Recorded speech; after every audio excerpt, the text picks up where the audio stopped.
नमस्कार, आप देख रहे हैं हमारी खास पेशकश। मैं हूं आपके साथ अक्षय।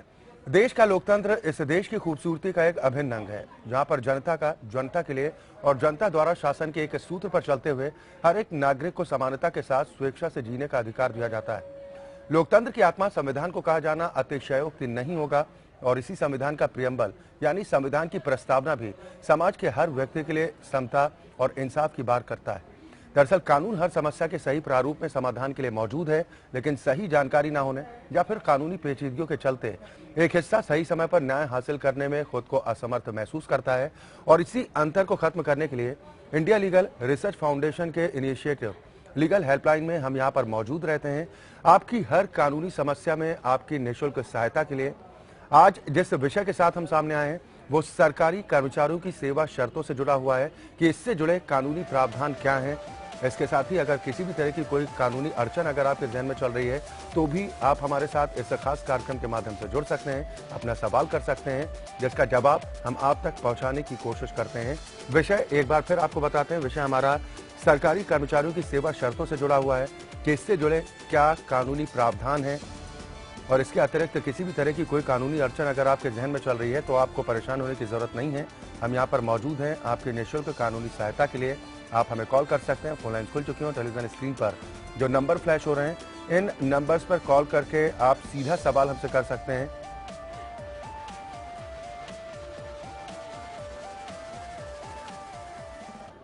और आज इस विषय पर ज्यादा चर्चा और बातचीत के साथ दो खास मेहमान हमारे साथ जुड़े हैं। नोएडा स्टूडियो से सुनील कुमार वर्मा जी मेरे साथ जुड़े हैं। आप अधिवक्ता हैं सुप्रीम कोर्ट के। सुनील जी, बहुत स्वागत है आपका। लखनऊ से दीनानाथ श्रीवास्तव जी हैं, आप पूर्व जिला जज हैं। सर, बहुत स्वागत है आपका भी हमारे साथ इस कार्यक्रम में शामिल होने के लिए। शुरुआत सुनील वर्मा जी मैं आपसे करना चाह रहा हूं। सबसे पहले सेवा शर्तों के बारे में जानना चाहेंगे कि क्या नियम कहते हैं, प्रावधान क्या है कानूनन सरकारी कर्मचारियों के लिए? सरकारी कर्मचारियों के प्रावधान किस संबंध में आप जानना चाह रहे हैं, बताना? जो नियमावली होती हैं, सेवा शर्तें होती हैं, उनके बारे में चाहूंगा कि आप बताएं विस्तार से। नहीं, अब हर तरह के नियमावली में हर तरह के प्रावधान होते हैं। उनके अपॉइंटमेंट से लेकर करके उनके रिटायरमेंट तक का प्रावधान होता है। अपॉइंटमेंट कब किस तरह से होता है, दो तरह से अपॉइंटमेंट होते हैं। एक डायरेक्ट रिक्रूटमेंट होता है, एक प्रमोशन के थ्रू होता है। सर्विस में आने के बाद बिल्कुल हम लगातार इस विषय से जुड़ी तमाम बारीकियों को समझने का प्रयास करेंगे। फिलहाल एक बड़ी खबर की बात कर रहे हैं। ये बड़ी खबर आपको बिहार से बता रहे हैं, जहां पर पटना में जेडीयू की प्रेस कॉन्फ्रेंस हुई है। सांसदों विधायकों की बैठक खत्म हो चुकी है। नीतीश कुमार को फैसले का अधिकार दिया गया। आरजेडी कर चुकी है तेजस्वी को न हटाने का फैसला। अब जेडीयू ने आरजेडी को 4 दिनों का वक्त दिया है, तेजस्वी पर फैसला लेने को कहा है। बड़ी और अहम खबर इस वक्त आपको बता रहे हैं। एवं राजनीतिक संदर्भ में पार्टी की भूमिका, ये दो महत्वपूर्ण एजेंडा इस बैठक के थे। इस बैठक में 29 लोगों ने अपनी राय व्यक्त किया, जिसमें मंत्री परिषद के माननीय सदस्य, विधानमंडल के माननीय सदस्य, पार्टी के साथी, इन लोगों ने अपनी राय व्यक्त किया। और इस बैठक में संगठनात्मक कार्यक्रम हमारी पार्टी ने तय किया। और ये निश्चित रूप से गौरतलब है कि हमारी पार्टी जनता दल यू ने यह स्पष्ट यह कहा है कि हम प्रत्येक माह पार्टी के प्रकोष्ठ की अध्यक्ष, उसका पूरा विवरण आपके बीच पेश किया जाएगा। पूरे संगठन का जो कार्यक्रम है उसकी हम रूपरेखा हम लोग तमाम पार्टी के द्वारा जो निर्धारित है वो हम लोगों ने तय किया है कि प्रत्येक माह के पहले रविवार को पार्टी के प्रकोष्ठ के अध्यक्ष और सेक्टर और नगर क्षेत्र के वह पार्टी के पदाधिकारियों के साथ बैठक करेंगे। प्रथम बेला में, द्वितीय बेला में भी कार्यक्रम तय किया गया है।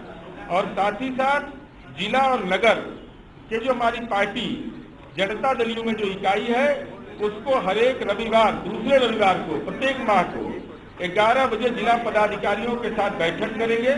ये हमारा कार्यक्रम का रूपरेखा आपको बीच पेश किया गया है।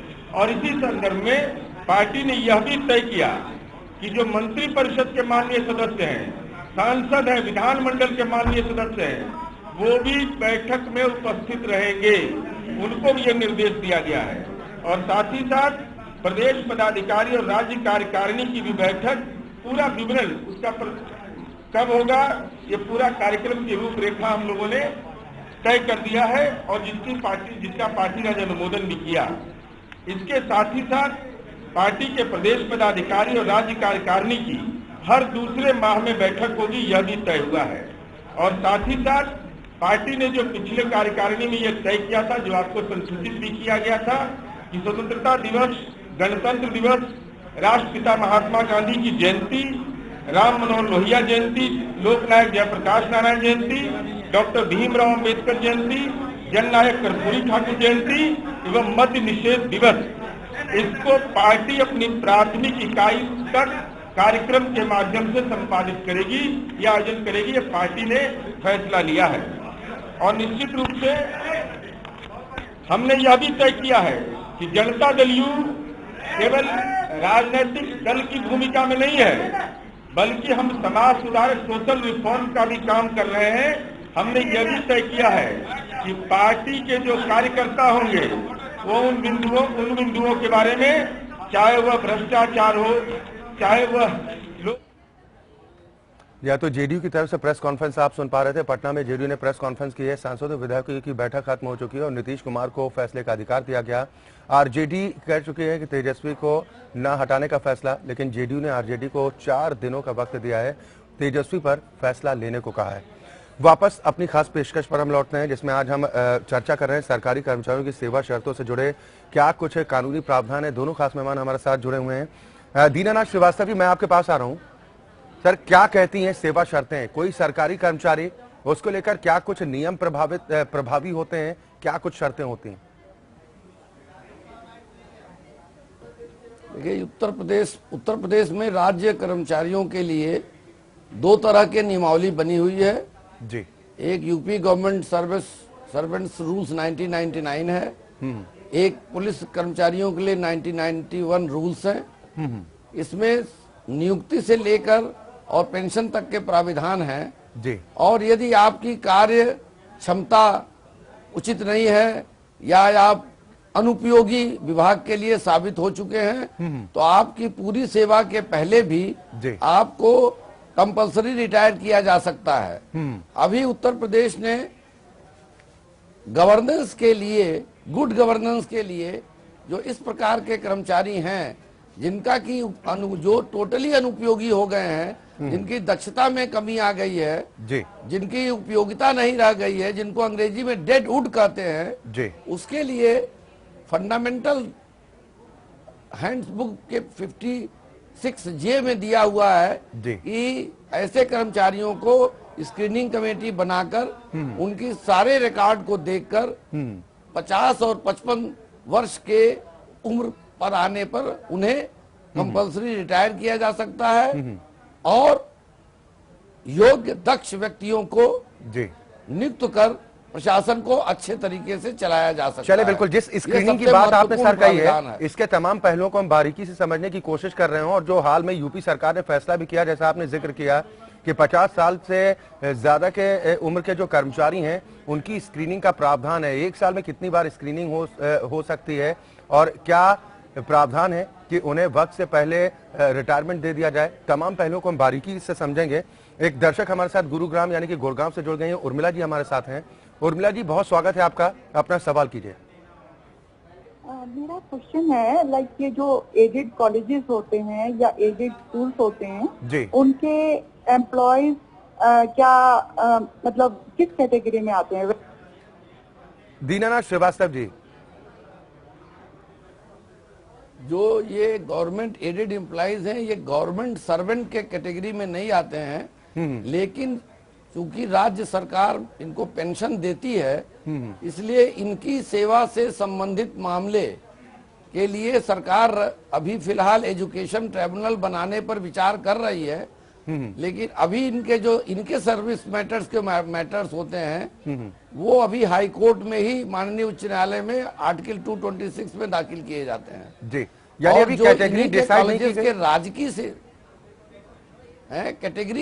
कैटेगरी ये कि गवर्नमेंट कॉलेजेस के टीचर्स तो राजकीय सेवक हैं, लेकिन गवर्नमेंट एडेड कॉलेज के टीचर्स जो हैं जी ये गवर्नमेंट सर्वेंट अभी नहीं, गवर्नमेंट सर्वेंट नहीं है, इसलिए इनका प्रकरण हाई कोर्ट में सुना जाता है। चाहे इनके प्रमोशन का हो, चाहे इनके रिटायरमेंट का हो, चाहे इनके सेवा शर्तों का है। चलिए, बिल्कुल उम्मीद करते हैं उर्मिला जी, जो आपका सवाल था उसका वाजिब जवाब आप तक जरूर पहुंचा होगा।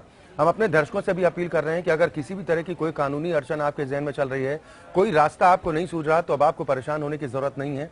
हम यहाँ पर मौजूद हैं आपके निःशुल्क कानूनी सहायता के लिए। फोन लाइंस लगातार खुली हुई हैं और टेलीविजन स्क्रीन पर जो नंबर फ्लैश हो रहे हैं, नंबर्स पर कॉल करके आप हमसे जुड़ सकते हैं, सीधा सवाल कर सकते हैं, जिसका जवाब हम आप तक पहुंचाने की कोशिश करते हैं। विषय हमारा सरकारी कर्मचारियों की सेवा शर्तों से जुड़ा हुआ है। दीनानाथ श्रीवास्तव जी, आप जिस तरह से बता रहे थे कि स्क्रीनिंग का प्रावधान है कानून के तहत, एक साल में कितनी बार स्क्रीनिंग की जा सकती है एक सरकारी कर्मचारी की जो 50 वर्ष से ऊपर हो? एक वर्ष में एक बार हर विभाग को ये दिया गया है कि एक बार जो है वो स्क्रीनिंग कमेटी के माध्यम से रिपोर्ट प्राप्त कर और यह संतुष्ट होते हुए कि लोकहित में ऐसे सरकारी सेवक को जो क्लास 1 या क्लास 2 में 35 साल के नीचे के एज के हिसाब से भर्ती हुआ हो जी, और 50 वर्ष का उम्र पूरी कर चुका हो या अन्य मामलों में 55 वर्ष उसकी उम्र हो चुकी हो, इस स्क्रीनिंग कमेटी को यह अधिकार होता है कि वह ऐसे कर्मचारी के संपूर्ण सेवा अभिलेखों को देखने के बाद अपना मत बनाए कि ऐसे लोक सेवक की अब कोई सेवा में रखे जाने की कोई उपयोगिता नहीं रह गई है और इस आधार पर उसे उचित अधिकारी द्वारा हटाया जा सकता है और इसको बहुत स्पेशल केसेस में विशिष्ट आधारों पर इसकी न्यायिक चुनौती दी जा सकती है। अदरवाइज यह ओपिनियन जो वो स्क्रीनिंग कमेटी फॉर्म करती है वह ओपिनियन अंतिम मानी जाती है। जी, चलिए, बिल्कुल लगातार हम इस विषय पर विस्तार से चर्चा करेंगे। एक और दर्शक चेतराम जी हमारे साथ दौसा राजस्थान से जुड़ गए हैं। चेतराम जी, बहुत स्वागत है आपका, अपना सवाल कीजिए। जी, मेरा निवेदन सम्मानीय से ये है, आप भारत के स्तंभ होते जी। मैं एक समाज सेवी आरटीआई कार्यकर्ता हूँ सर जी। तो ग्राम पंचायत करनावर दौसा जिले में है, राजस्थान में। इसमें ये जो गवर्नमेंट की योजना केंद्र सरकार, राज्य सरकार की नरेगा वगैरह जो चल रही है जी, इसमें बहुत ज्यादा भ्रष्टाचार है। जांच में प्रमाणित हो गया भ्रष्टाचार जी, और कलेक्टर वगैरह सबसे रिपोर्ट करनी गई गवर्नमेंट को, लेकिन सुना नहीं। जब हमने लोक आयुक्त में शिकायत की कोश्यारी साहब के पास में, तो कोश्यारी साहब ने जब दोबारा जांच कराई तो जिन्होंने जो दोषी पाया था उनको बचा दिया कर्मचारियों को, क्योंकि इसमें जो कर्मचारियां होते हैं पंचायतों के अंदर JN हुआ, IN हुआ, सेक्रेटरी हुआ, BDA हुआ, ये सारे मिले हुए हैं जी। तो करीब 1 करोड़ का गमन है और प्रमाणित हो गया। जिला कलेक्टर जो लगा हुआ है दौसा जिले में, नरेश, ठीक है, यानी आपको लग रहा है कि योजनाओं में धांधली बरती जा रही है और कोई सुनवाई नहीं हो पा रही है। आप कानूनी स्तर पर क्या कुछ कर सकते हैं, ये आपका सवाल है। सुनील कुमार वर्मा जी, क्या उपाय ने बताएंगे आप? ये PIL फाइल कर सकते हैं, अगर इनको ऐसा लगता है कि है, ये PIL फाइल करवा सकते हैं, CBI इंक्वायरी के लिए करवा सकते हैं और इन्वेस्टिगेशन हो सकती है उसमें। तो कानूनी स्तर पर प्रोसेस क्या करना होगा? जैसा आपने कहा कि PIL दाखिल कर सकते हैं। 226 में हाई कोर्ट में फाइल करेंगे, वहाँ पे हाई कोर्ट में फाइल करेंगे, PIL फाइल करेंगे कि इस डिपार्टमेंट में इस तरह के भ्रष्टाचार चल रहे हैं और उन्होंने जो भी इनके पास प्रूफ होगा, डॉक्यूमेंट होगा, उसके ये लगाएंगे कि भाई ऐसा ऐसा चल रहा है, ऐसी ऐसी जानकारी है और इसको CBI से इंक्वायरी करा करके इसका सही जो तथ्य जो सामने लाया जाए इसको। दीनानाथ श्रीवास्तव जी, आप क्या सलाह देना चाहेंगे? चेतराम जी जो हमारे साथ राजस्थान दौसा से जुड़े हुए हैं, दरअसल इस तरह की खबरें तमाम जगहों से आती हैं, जब सरकारी योजनाओं पर जमकर बंदरबाट होता है, जांच पड़ताल तक की बात होती है, लेकिन नतीजा वही ढाक के 3 पात होता है। कानूनन क्या इनके पास रास्ता बचता है? अब देखिए, इन्होंने लोकायुक्त के यहाँ जांच के एप्लीकेशन दी। अब लोकायुक्त को कुछ प्रदेशों में अधिकार ज्यादा प्राप्त हैं, कुछ प्रदेशों में कम प्राप्त हैं, लेकिन लोकायुक्त महोदय के यहाँ से यदि जांच से इनके अनुसार वो दोषमुक्त हो चुके हैं तो इनको जो है राज्य सरकार को प्रत्यावेदन देना चाहिए और जैसा कि वर्मा जी ने बताया, ये जनहित याचिका भी दाखिल करके उच्च न्यायालय के समक्ष ये बता सकते हैं कि इसमें किसी पूर्व न्यायाधीश या कमेटी से जांच कराई जाए, क्योंकि हर प्रकरण में सीबीआई जांच करा पाना यह संभव नहीं होता है। लेकिन राज्य सरकार के हाथ बंधे नहीं है, राज्य सरकार अपने एजेंसी से दाखिल कर सकती है और विभागीय कार्रवाई अधिकारियों के विरुद्ध सर्विस लॉ के रूल्स के अंतर्गत डिसिप्लिनरी प्रोसीडिंग की जा सकती है। चलिए, बिल्कुल उम्मीद करते हैं चेतराम जी आपको आपके सवाल का वाजिब जवाब जरूर मिला होगा। एक और दर्शक हरिशंकर जी हमारे साथ जुड़ गए हैं, आप पीलीभीत से हैं। हरिशंकर जी, बहुत स्वागत है आपका, अपना सवाल कर सकते हैं। हाँ सर, हम सर जिला पीलीभीत से बोल रहे हैं, हरिशंकर जी, सवाल कीजिए। सर ऐसा एक मैटर है सर, पूर्व जिला पंचायत अध्यक्ष बुद्धन वर्मा, हमारे बाबा 1989 में एक्सपायर हो गए थे जी। इनने सर वसीयत 1991 में कराई। सर क्या 2 साल क्या जिंदा होके क्या मर के क्या वसीयत करा सकते किसी के नाम क्या? आप चाहते क्या है? सर हमने सर FIR कराई सर बिरला थाने में। सर इसकी कोई सुनवाई नहीं हो रही, ना DM ना IC ना ISO, कोई हमारी कोई सुन नहीं रहा है। ठीक है हरिशंकर जी। सुनील जी, क्या इन्हें कानूनन रास्ता आप बताएंगे? मैंने इनका सवाल सुना नहीं है। इनका सवाल ये है कि इनके फादर के नाम पर प्रॉपर्टी थी, इनके फादर का निधन हो गया, लेकिन गलत तरीके से दूसरे लोगों ने अपने नाम पर करवा ली है। शिकायत की लेकिन कोई सुनवाई नहीं हो रही। नहीं, इनके फादर के नाम की प्रॉपर्टी थी, ठीक है, और इनके प्रॉपर्टी को किसी और ने अपने नाम पे ट्रांसफर करा लिया। जो इनके लीगल एयर हैं, ठीक है, इनके प्रॉपर्टी पर क्लेम करते हुए, ठीक है, एक तो है कि देखिए इनके फादर के नाम की प्रॉपर्टी थी, ठीक है, इनके लीगल एयर्स जो भी होंगे, चाहे ये हैं, इनके अलावा और भी जो इनके भाई बहन जो भी होंगे, ठीक है, ये कोर्ट में अप्रोच कर सकते हैं, ठीक है। अगर किसी ने जालसाजी करके किया है तो ये क्रिमिनल प्रोसीडिंग्स भी इनिशिएट कर सकते हैं, ठीक है।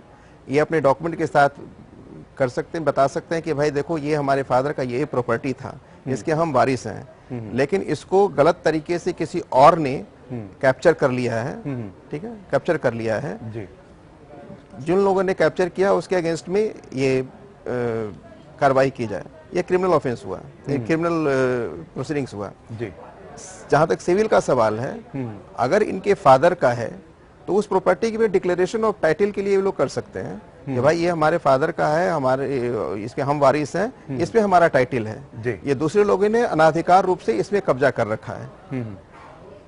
दीनानाथ श्रीवास्तव जी, जैसा इन्होंने अभी जिक्र भी किया कि अधिकारी सुनवाई कर नहीं रहे हैं, तो इस सूरत में माननीय अदालत के द्वारा इन्हें क्या फौरी तौर पर स्टेप उठाना चाहिए?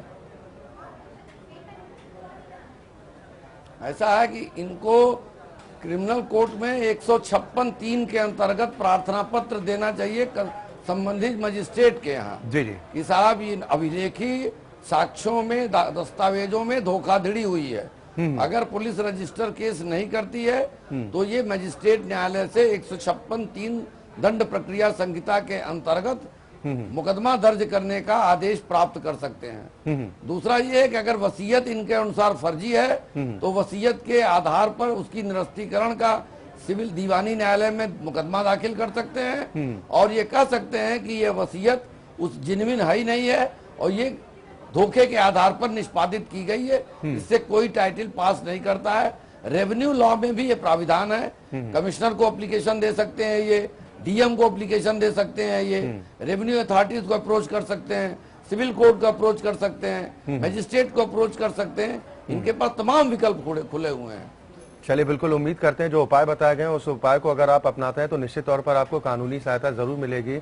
अब समापन के वक्त है इस कार्यक्रम के, लेकिन दीनानाथ श्रीवास्तव जी, जो आपने चुनौतियों का जिक्र किया था कि चुनौती तब कुछ रेयर केसेस में दी जा सकती है सरकारी कर्मचारियों की तरफ से माननीय अदालत में, अगर समय से पहले उन्हें रिटायरमेंट के लिए बाध्य किया जाता है इस परिस्थितियों में, तो वो किस तरह के केस होंगे जिनमें चुनौती दे सकते हैं?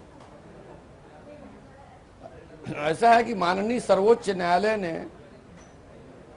2-3 मुकदमों में स्पष्ट सिद्धांत प्रतिपादित किया है कि यदि केवल एक एडवर्स रिमार्क के आधार पर उसको जो है कंपल्सरी रिटायर किया जा रहा है, या यदि ऐसा निर्णय मैलाफाइडी है जी, या ऐसा आदेश पूर्णतः दूषित है अर्थात परवर्स है जी, तो इसके आधार पर जुडिशियल रिव्यू यानी न्यायिक पुनर्विलोकन न्यायालय द्वारा परीक्षण किया जा सकता है और उसको निरस्त किया जा सकता है। लेकिन मात्र यह कह देने से कि साहब ये जो है ओपिनियन उचित तरीके से नहीं फॉर्म की गई है, प्राकृतिक न्याय नहीं है, हमको सुनवाई नहीं दिया गया, क्योंकि कंपल्सरी रिटायरमेंट कोई दंड नहीं होता है जी, जी, न कोई स्टिग्मा ये इससे आता है, आपको जो सेवा लाभ है वो भी प्राप्त होते हैं। इसलिए सरकार को इन्हीं 3 आधारों पर इस निर्णय की चुनौती दी जा सकती है। चलिए बिल्कुल, बहुत शुक्रिया। नंबर 1 मैलाफाइडी है जी, जी, नंबर 1 परवर्स है और number 3 based on no evidence है। चलिए बिल्कुल, बहुत शुक्रिया दीनानाथ श्रीवास्तव जी, आपका भी। सुनील कुमार वर्मा जी, आपका भी बहुत शुक्रिया हमारे साथ जुड़े और जो तमाम दर्शक हमारे साथ जुड़े थे उनके सवालों का जवाब दिया। दरअसल कानून हर समस्या के सही प्रारूप में समाधान के लिए मौजूद होता है, लेकिन एक बड़ा तबका इंसाफ की दहलीज से इसलिए दूर रह जाता है क्योंकि जानकारियों का अभाव होता है। और इसी जानकारी को पुख्ता करने के लिए लोगों को जागरूक करने के मकसद से हम यहाँ पर रोजाना मौजूद होते हैं एक नए विषय के साथ। फिलहाल आज हमारी खास पेशकश में इतना ही, लेकिन एपीएन न्यूज में खबरों का सिलसिला लगातार जारी।